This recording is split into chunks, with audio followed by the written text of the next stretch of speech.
The temptation of Jesus is a scene that is narrated by all the three synoptic gospels. On the first Sunday of Lent, which we celebrate today, every year the church will read from this scene of the temptation. In year A, the gospel is from Matthew. In year B, it is from Mark. And in year C, it is from Luke. But in all the 3 years, on the first Sunday, we are invited to make a reflection on the temptations of the Lord, and more importantly, on how the Lord responded to the temptation. In the first reading of today, which is from the book of Genesis, we are given a glimpse into that world which the Lord had indeed created for human beings. And God wanted human beings to live in harmony. God wanted human beings to have this triple harmony, that is, the harmony between themselves, the harmony with nature, and consequently, the harmony with God Himself. However, temptation came into the picture for the first human beings. And after God created human beings, the text says, and God saw that it was very good. Why does the text speak about good and bad when God never created anything that was bad? When God created the sun, He simply created the sun. And when God created the moon and the stars, He only created the moon and the stars. There was no good sun and bad sun, good moon and bad moon. And yet the text says so often in Genesis chapter 1, and God saw that it was good. And at the end of the creation of the human person, the text goes on to say not merely that God saw that it was good, but in Genesis 1:31, God saw that it was very good.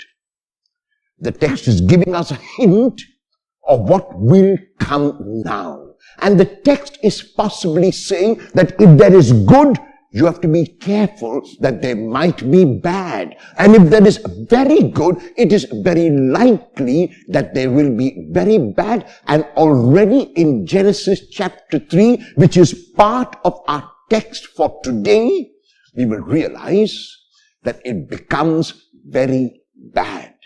And the reason why it becomes bad is because humans forgot their place. Humans forgot their identity. Humans forgot who they were. They wanted to usurp God's place. They wanted to put themselves in the place of God. And so when the human beings are tempted, they give in. And after the temptation, when they are brought to judgment, they blame each other. And finally, they blame nature. Because they had not grown up. They see the problem always outside of them, not within them. And Paul, in the second reading of today, in his letter to the Romans, summarizes this when he says, sin came into the world through human beings. And it is a human being who will remove this sin from the world and take us back to that original place which God intended we must be. And that is why in the gospel text from the Gospel of Matthew chapter 4 verses 1 to 11, we will read about the temptations of Jesus.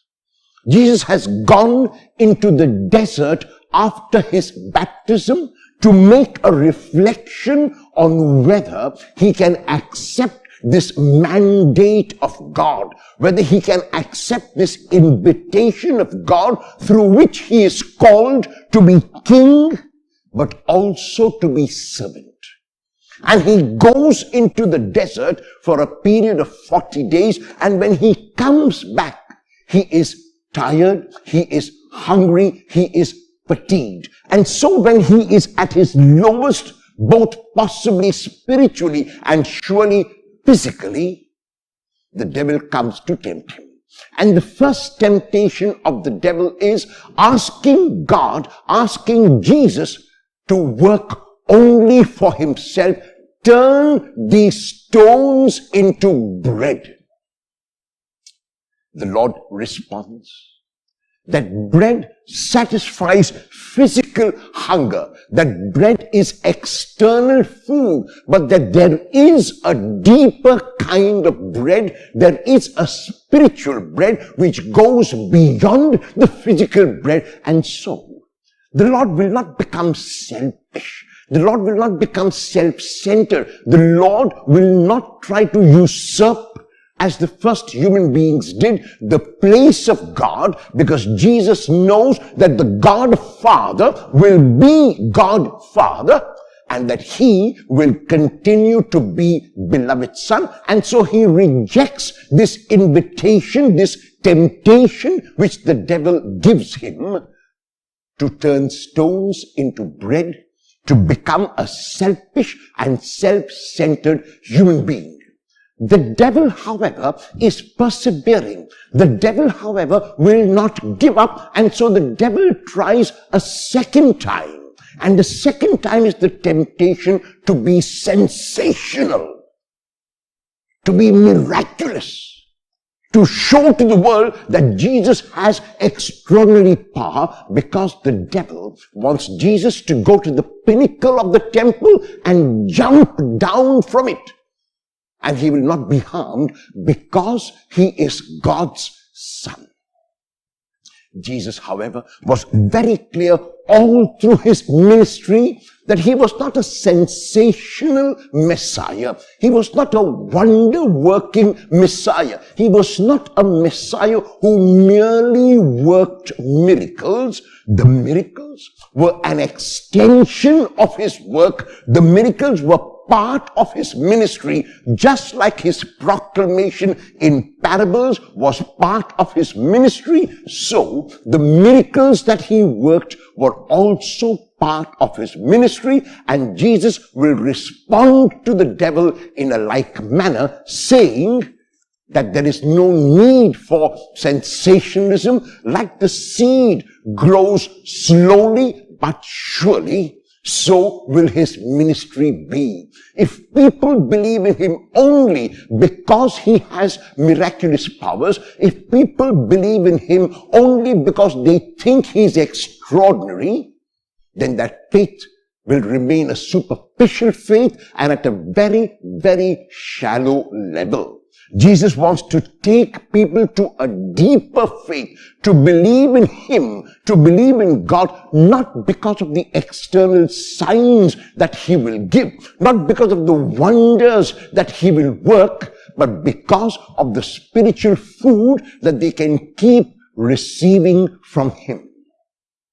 In the third temptation, and once again we notice the perseverance of the devil. The devil will not give up and ask Jesus that he will give him all the powers of the world and to take these powers to himself.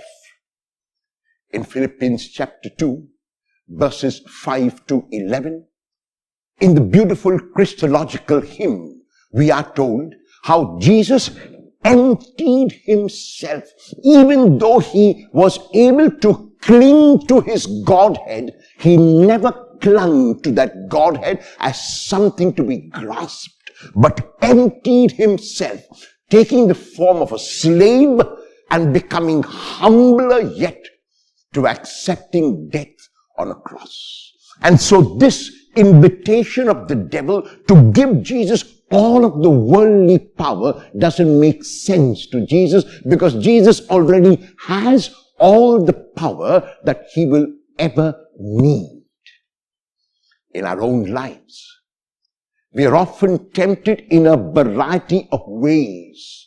Someone said tongue-in-cheek the best way to overcome temptation is to give in. And while we might laugh at the humor of this statement, there is a very deep truth contained in it. Often we give in at the slightest temptation, the temptation to be selfish, the temptation to be self-centered, the temptation to accumulate, the temptation to be powerful, the temptation not to be humble, the temptation to pride. These are temptations which keep coming our way. And on the first Sunday of Lent, through the response of Jesus, the church is inviting each one of us to ask ourselves how we respond to temptation. Will we respond like the first human beings did by giving in so easily because they wanted to usurp God's place and because we want to usurp God's place? Or will we respond like Jesus and say no to those temptations when they come?